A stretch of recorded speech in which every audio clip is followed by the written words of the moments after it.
très bien, hein, ne bougez pas. Non, si vous voulez mettre une petite pointe de sourire au coin des lèvres, vous pouvez le faire. Pas autant, juste un peu. C'est bien ça, ne bougez pas. Parfait. C'est presque fini. Regardez ça.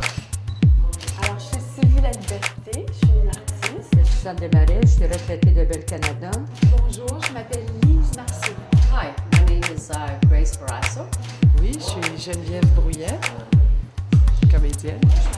Je suis infirmière à l'Hôtel de Montréal. Professeure d'éducation physique. Conseillère municipale depuis 25 ans. Quand je m'en venais tout à l'heure, je me disais, bon, je pense que je suis toute seule là-dedans, mais il y en a 999 autres qui vont être avec moi.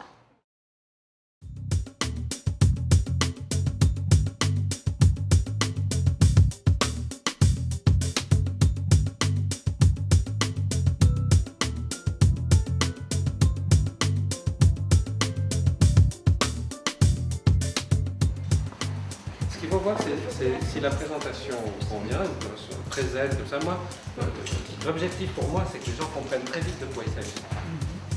Et savoir ce qui se passe et où ça se passe, et quand ça se passe. Avec qui ça se passe. 1000 femmes Montréal en hommage à 1000 Québécoises d'exception. Vous en voulez ou vous en voulez pas?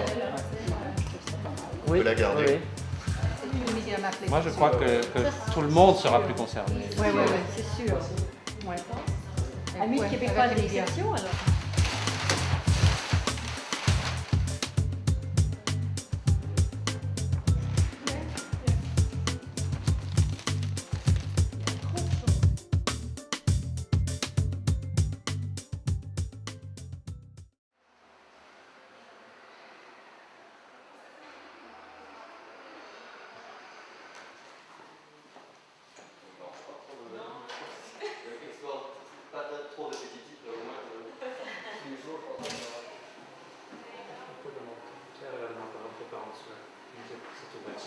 Je trouve que c'est une belle idée, c'est beau, c'est humain, c'est généreux, c'est vivant, c'est beau. Si vous voulez sourire, souriez.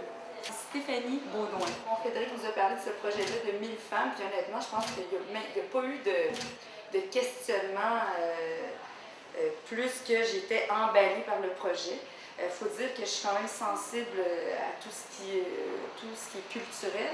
Moi-même, je viens du milieu des arts visuels, donc d'emblée, c'est comme si c'est dans ma nature finalement de s'intéresser à ce type de projet-là. Kerlan Bouillet. Et puis, dans la vie, ce que je fais, je travaille en développement économique, donc j'aide les femmes à se lancer en affaires, donc plus précisément en entrepreneurship au féminin. C'est une occasion de souligner, si on veut, l'apport des différentes femmes. Il y a du monde dynamique, du beau monde à Montréal, de belles femmes qui font du travail dans différents secteurs. Puis c'est des choses vraiment extraordinaires. Puis c'est le fun de prendre le temps de mettre ces femmes-là en évidence parce que trop souvent, les femmes, par souci d'humilité, ne se mettent pas en valeur. Je trouve que c'est une belle façon de souligner l'apport des femmes montréalaises. Et en soi, c'est un beau projet, puis c'est un beau clin d'œil aux femmes. Qu'est-ce que vous avez choisi comme mot pour décrire? J'ai pas choisi encore.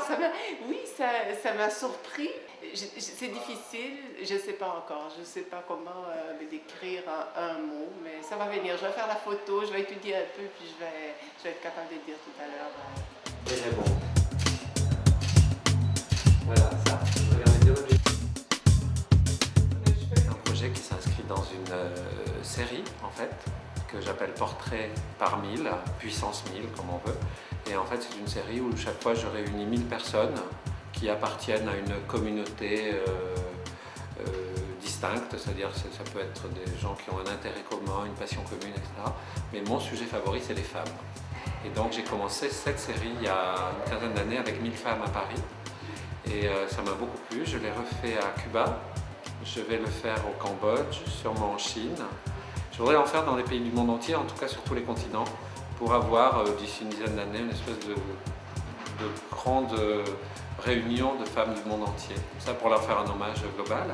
Et donc 1000 femmes Montréal, c'est la première série que je fais en Amérique du Nord dans cette série-là.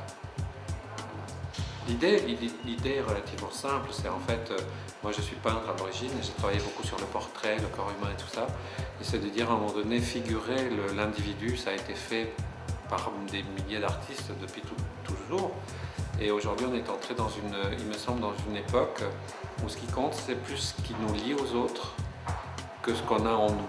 Donc, c'est lié d'une certaine façon, mais le fait de figurer des réseaux et de faire des tableaux qui se composent de multitudes de gens comme ça me paraît plus adapté à l'époque que de me concentrer sur une personne seulement. Alors évidemment, elles sont chacune figurées individuellement, mais elles appartiennent à un ensemble, elles sont prises dans cet ensemble.